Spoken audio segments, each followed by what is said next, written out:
1–2%. Такой рост цен на некоторые овощи был зафиксирован на текущей неделе, хотя на прошлой ценовая динамика отражала рост в районе 5–8%. Стабилизировались цены и на другие товары. Картофель также становится дешевле. По словам министра, за минувшую неделю были проведены проверки магазинов в городах Магаз и Назрань. Бат Мадарджиев напомнила о горячей линии, по которой можно сообщать о фактах необоснованного завышения цен на социально значимые товары и услуги. Также стабилизировались цены на овощи. За предыдущую неделю ценовая динамика отражала рост в районе от 5 до 8%, то за текущую неделю рост составил 1–2%. А картофель показал снижение стоимости минус 0,6%. Значит, по основным продовольственным товарам запасы в розничной сети имеются на срок от 4 до 43 дней.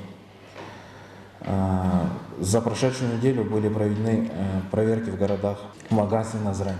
Значит, главам администраций городов и районов республики рекомендовать также привлекать СМИ к работе с руководителями крупных компаний, поставщиков продукции и владельцами сети магазинов для озвучивания населению, в каких магазинах действует ограничение по торговой наценке не более 10% на социально значимые товары.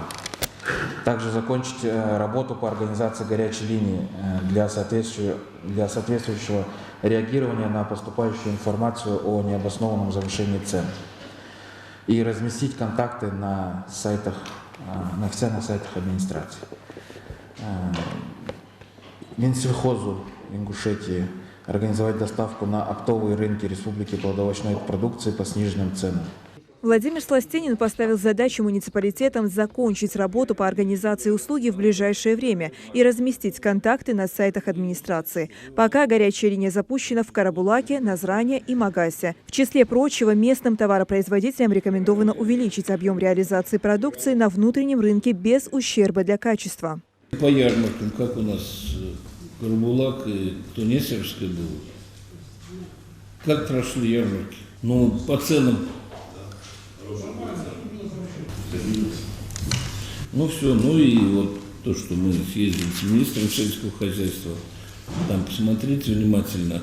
Далее в правительстве обсудили основные показатели социально-экономического развития по итогам прошлого года. С докладом по данной теме выступила министр экономического развития республики Эссет Тумгоева. Она отметила прирост индекса промышленного производства на 2,5%, а объем отгруженных товаров в промышленности больше уровня 2020 года, почти на 14%, то есть 7,8 миллиарда рублей. Объем продукции сельского хозяйства во всех категориях хозяйства в действующих ценах составил 14,9 миллиардов рублей.